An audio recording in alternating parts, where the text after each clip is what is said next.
Hi, I'm Maurice Patton with Cirillo, the high school sports team here at the Tennessean. Had a little news earlier today. We found out that Beech running back and Tennessee commitment Jalen Hurd will be out for the rest of this season after suffering a torn labrum in his right shoulder in Sunday's win against Station Camp. Chip, you always hate to see anybody get hurt, but certainly a guy who was coming off the junior season that Jalen Hurd was coming off of. You really anticipated seeing what he and what Beech, as the defending 5A champion this year, what they were going to be able to accomplish this fall, and obviously losing him is that's a major loss, not just for that team, but for the high school landscape here in this area, I think. Yeah, basically, Middle Tennessee loses, well, and maybe even the whole state loses its top player. And to me, it's just stunning. I just didn't see something like this happen, especially so early in the year. I mean, first game, and he seemed to have a great game, and you were there. And any inkling of it? Could you tell when you're out there watching something You know, wasn't right? he Or he went out in the first half, and as he went out, he was kind of favoring his right shoulder, and I even tweeted something about the fact that he had gone out with what appeared to be a shoulder injury, but then he came back in not too long after that, and obviously his performance didn't suffer a great deal from it. I think they braced it at halftime.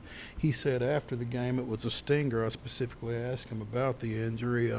Rushed for 177 yards, 3 touchdowns, laid a few licks on defense from his safety spot, had a big interception in the red zone in the first half. So, I don't think it was expected, but apparently he knew that it was a little bit worse and he was letting on at the time, and they had it checked out on Monday and found out that it was torn, and apparently he has been advised that to play with it would leave him at risk of injuring it further, and kid's got a lot of football ahead of him already. As we said, committed to Tennessee, is going to enroll in January so that he can go through spring practice next year. And so he and his family decided that the best thing for him to do would be to go ahead and have the surgery here in the next couple of weeks, get the rehab process started. He's already had that shoulder worked on once. He missed a game and the biggest part of a second game last year with it, and after they won the state championship he had surgery on it. So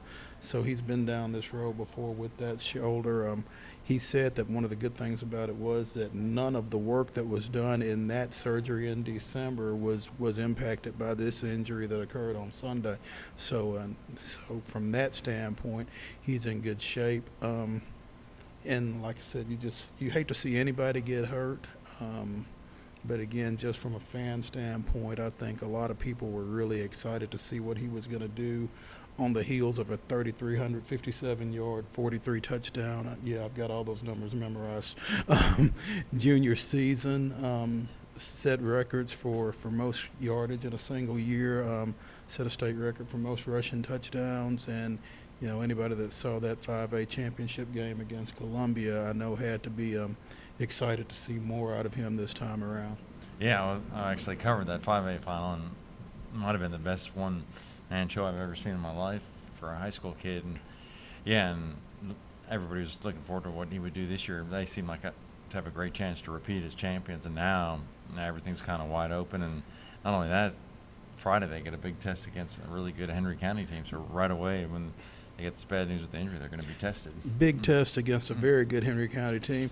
I'd be hesitant to necessarily count them out, and the main reason that I say that is number 5 for Beech, Dorian Carter, who as Jalen's backup, rushed for 175 yards and 2 touchdowns on Sunday.